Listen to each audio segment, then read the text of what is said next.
and welcome to this week's Quick Picks show on bookmakers.com TV. I am joined by the regular Darren Hughes and a couple of lesser regular guests, of course, with Cian Kirby and Adam Kenny. But it's good to be back on the Quick Picks show. We will also be checking in with our friends in the US from RotoWire, of course, and Jim Coventry will be along to give us his best pick of Week 10 of the NFL. But on the panel, we're going to cover UFC 281. We're going to cover some UK horse racing because the jump season is back in full flow with another meeting at the Mecca, which is Cheltenham. And we will also be with the host banker in safe hands, of course, with myself.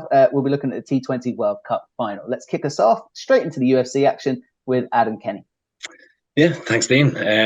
So sometimes if we're looking for a winner, sometimes we're going to look at stats, trends, historical data. Other times it's going to be more of a gut feeling. I've got a pretty big gut. I've got a pretty big feeling about this one as well. So this Saturday we have UFC 281. It's headlined by two massive title fights, but on the undercard, we have Frankie Edgar taking on Chris Gutierrez. Frankie Edgar is a name most people would probably know. He's a UFC legend. This is his last fight before he retires. It'll be his 30th fight in the UFC over 15 years. He's coming into this. He's lost 4 of his last 5, but the one win was a 5-round decision victory. So he still has a pretty big engine despite his age. On the other side, we have Chris Gutierrez. He's unbeaten in 7. 5 of those fights have gone the distance, so he's not known as a prolific knockout artist. Add to that the human element of it. Chris Gutierrez has a huge amount of respect for Frankie Edgar. He won't want to be the bad guy and kind of knock him out in his UFC farewell. I think everything points towards this fight going the distance.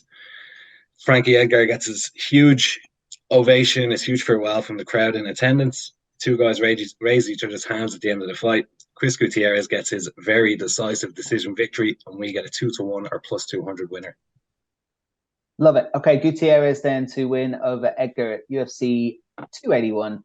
Win by decision, of course, at 2-1 or plus 200. Thank you, Adam.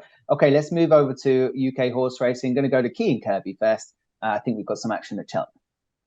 Yeah, thanks, Dean. The November meeting kicks off this Friday. It's on Friday, Saturday, and Sunday.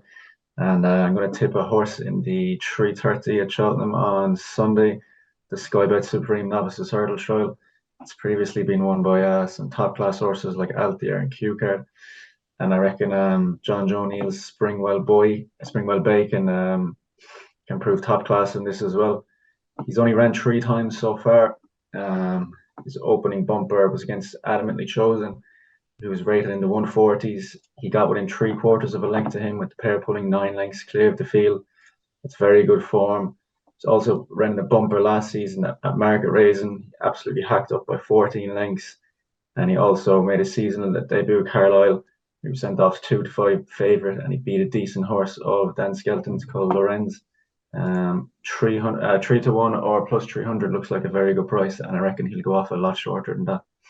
Okay, that's John Joe O'Neill's Springwell Bay in the Supreme Novice Trial, Sunday, 3:30 UK time, at the Cheltenham November meeting. Thank you, Cian. Sticking with horse racing, a very good hurdler going chasing here, Darren. That's right, yeah, sticking with Cheltenham, Dean. It's about 24 hours earlier than Cian's tip. It's the November meeting at Cheltenham, and it's the Arkle trial as opposed to the Supreme trial. And I'm siding with Tommy's Oscar here. Just looking at the bet in this race, it's quite odd as far as I'm concerned. There's 7 runners. It's a grade 2 novice chase. Only 3 of them actually have experience jumping a fence. Penton Hills does have a win to his name, but that was in a walkover. And yet somehow the bookmakers have managed to make Mon Morale, who for me was pretty much can be summed up by being a failed juvenile hurdler. They've somehow managed to put him in as 2-1 favourite, which I don't really understand. I think that Tommy's Oscar was just about the best hurdler here. I think at his peak, Penton Hills is rated a pound higher, but I dispute that rating. So you've got the best hurdler in the race, and you've also got the one with the best chase form. Made his comeback in Carlisle in a 2-runner race where he gave the guts, I think it was 21 or 22 pounds to a horse of Donald McCain's, who was very race fit. He's been running all summer, and probably one of the most consistent horses in training. Only got up to beat him by a head in the line, but he was as fat as a fool that day now from what I could see. But the one thing that did stand out to me was his jumping and how he stuck his head down when the time came to go and win his race. Obviously, look, this being at Cheltenham, his one run at Cheltenham was in the champion hurdle last season. Didn't run great, but I think that was more so the after effects of a long season for Tommy's Oscar as opposed to an actual dislike for the track. So I think he's a lot of things on this side here. He always improves for his first run of the season. As I said, he's probably the best horse in the race over sticks. I reckon he's going to end up being the best over fences as well. So he's actually 3-1 there now at the minute. Tommy's Oscar, joint second favourite with Banbridge, or plus 300 for our American friends. And I think that's more than fair. I'd have him as favourite myself. Yeah, an excellent race, that Arkle Trial at Cheltenham on Saturday, 1:45 UK time. Tommy's Oscar is Darren's pick. Currently, best price 3-1 plus 300. And okay, thank you very much. Now, I did promise viewers some stateside action. Let's head over to Jim Coventry at RotoWire for his best pick from the latest round of NFL games.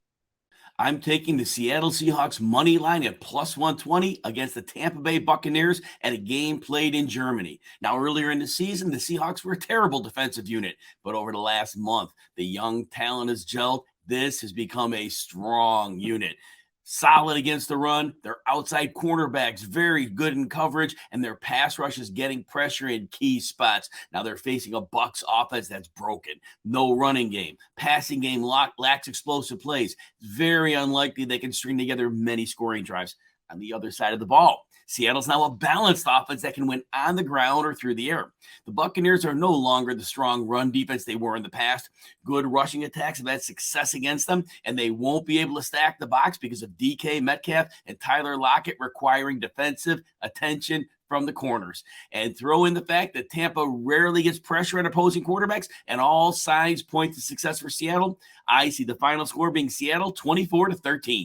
Okay, thank you to Jim Coventry at RotoWire, of course, with his best pick from the latest round of NFL games. Now over to the host's banker here on the Quick Pick Show on bookmakers.com TV. It's obviously with myself. Now, England have just dismantled arguably the best T20 team in the world to make the World Cup final on Sunday, which will take place at the MCG in Melbourne. A proper power pack display, taking huge advantage of the power play, absolutely putting India to the sword after what they had set was a reasonable total. England having no problem knocking that off. This is a team peaking at the right time. They have a captain who plays with absolute aggression and clarity in the way that the team go about their business. And the fact that they are peaking just ahead of a final against an underwhelming Pakistan team who have managed to make the final almost through no help from themselves. They managed to get a couple of shock results to get them into the semi-finals, which they won, but against an underperforming New Zealand team. I think England, with their death bowlers, their really long batting lineup, who will play with absolute aggression and no holds barred batting, I think they're far too much for them. Add in Adil Rashid with his spin bowling, which has just been fantastic at this tournament. I think it's going to lead to a famous England victory. There are shades of 1992 in this, of course, when Pakistan lucked their way to a final and then beat England in a down-under one-day tournament. Now, I don't think it'll happen again, though. England at 8-13, or that's minus 163. That is the host banker on Sunday at the MCG in Melbourne, 8 a.m. UK time. Now, all the bets from this week's Quick Pick Show are on your screen now. UFC, of course, horse racing, NFL, and the World Cup T20 final in Melbourne on Sunday. We'll be back next week. Thanks for watching.